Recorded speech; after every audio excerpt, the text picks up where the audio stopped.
Nothing around you has changed. The same doors are still closed. The same prayer you prayed last winter is the one you whispered again last night. The same people still introduce you the same way, with the same old description of your life. And yet something inside you has moved. Places that used to feel like home feel strangely small.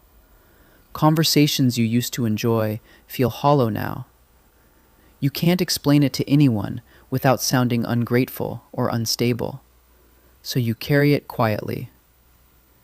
This is about those quiet signs, the ones that show up inside you before your circumstances know how to show anything at all. Because God often begins a new season inside a person long before he changes what's around them. Isaiah says God does a new thing and then asks a strange question. Do you not perceive it? Which means it's possible for something to already be springing forth while you're still squinting at your life, wondering if anything is happening. Now hear me carefully, because I'm not here to hand you a private prophecy. I can't tell you what God is doing in your specific situation, and neither can anyone else who has never met you. What I can do is walk you through patterns Scripture shows us again and again, how God forms people before he promotes them, and what that formation tends to feel like from the inside. 7 of them. Test them slowly. Some may not fit you at all, but if several of them land, you may be further along than you think. The first sign is that you no longer fit where you once felt comfortable. The place hasn't changed. You have. The job that used to feel like provision now feels like a waiting room. The circle that used to feel like belonging now feels like performance. And your first instinct is to blame yourself, to assume you've become bitter or proud or hard to please. Sometimes that's true, and it's worth examining honestly. But sometimes the discomfort isn't sin. Sometimes it's separation beginning. When God spoke to Abram in Genesis 12, he didn't hand him a map. He told him to leave his country, his relatives, his father's house, and go to a land that God would show him. The leaving came before the seeing. The obedience came before the clarity. Sometimes the first evidence of a new season isn't an open door. It's a holy discomfort telling you your heart no longer belongs where it once learned to survive. The second sign is that old desires are starting to feel heavy. Things you used to chase now feel like weight instead of reward. The recognition you wanted doesn't taste like you imagined. The relationship you kept trying to revive drains something out of you every time. Please don't confuse this with depression. If joy has drained out of everything, including the things of God, that deserves real care and real help from people who know you. But there's a different kind of loss of appetite, a targeted one, where God quietly removes your hunger for something that was slowly costing you. Jesus described the Father as a gardener who prunes even the branches that are bearing fruit so they'll bear more. Pruning doesn't feel like blessing while it's happening. It feels like loss. It feels like less. That's exactly what it is. Less of what can't carry the weight of what's coming. The third sign is that your peace is leaving places your flesh still wants. You still want it. That's what makes this one so painful. You still want the door to open, the person to change, the opportunity to work out. But every time you move toward it, something in you tightens. And when you finally step back, you can breathe again. Scripture says to let the peace of Christ rule in your hearts. That word carries the idea of something acting as an umpire, making a call. But hear this clearly. Peace is a witness, not the final judge.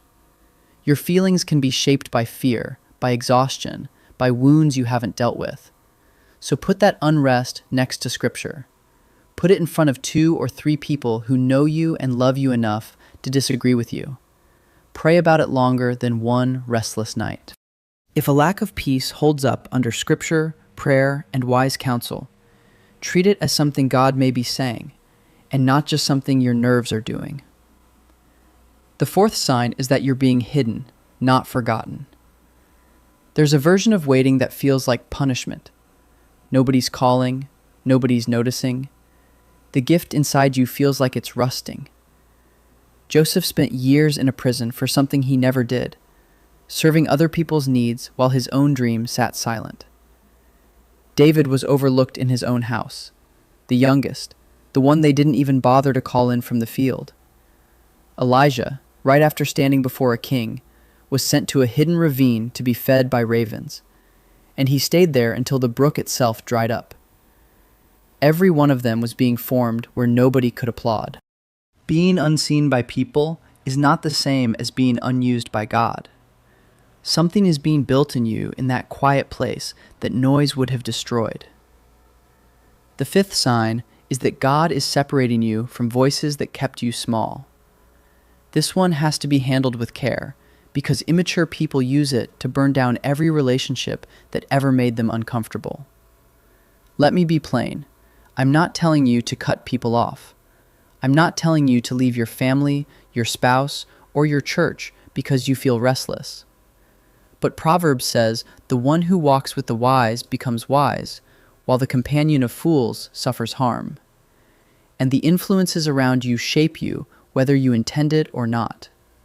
Some people aren't evil, they just genuinely only know the old version of you, and every conversation quietly hands you back the identity you're trying to leave. Sometimes the shift isn't a dramatic goodbye. It's a change in access. It's who you call first. It's whose opinion you let settle the matter. The sixth sign is that the delay is exposing what you were really depending on. Delay doesn't only test your patience, it exposes your source. When the answer doesn't come, you find out fast whether you were trusting God or trusting a specific outcome you expected God to deliver. That's what the wilderness did for Israel. It revealed what was in their hearts once the safety of Egypt and the certainty of Canaan were both out of reach. If a closed door can take your faith, then that door was holding something faith was supposed to hold. And this is where Paul's confidence matters, that the one who began a good work in you will carry it on to completion. Notice what that verse promises and what it doesn't. It doesn't promise a timeline. It promises that God doesn't abandon what he starts. The seventh sign is the clearest one, and it's the quietest. Your obedience is changing before your circumstances do. Not your excitement, not your dreams, not goosebumps in worship, your obedience. You're forgiving faster than you used to. You're saying no to things you used to justify. You're telling the truth in a place where lying would be easier. And most of all, you're becoming willing to take the next step God has made clear, without demanding the whole map first. That's what Abraham did. He went out, not knowing where he was going. A new season often begins the moment your yes to God grows stronger than your need to understand. So what do you do with all of this? Not panic, not force doors or manufacture a sign or manipulate people into confirming what you hope is true. There's a time for everything under heaven, and you can't rush a season into arriving by pushing on it. Stay close. Obey the next clear step, the one you already know. Let go of what God is making heavy in your hands, and leave the timing with the one who has never once been late to his own work. If God is shifting you, he is not just changing where you are going, he is changing who you are becoming when you get there. And if something in you has been aching for a while and you couldn't put words to it, comment this: Lord, prepare me for what you are preparing for me. Not to activate anything, just to say out loud what your heart has been carrying alone. If this gave language to your season, subscribe and stay with us.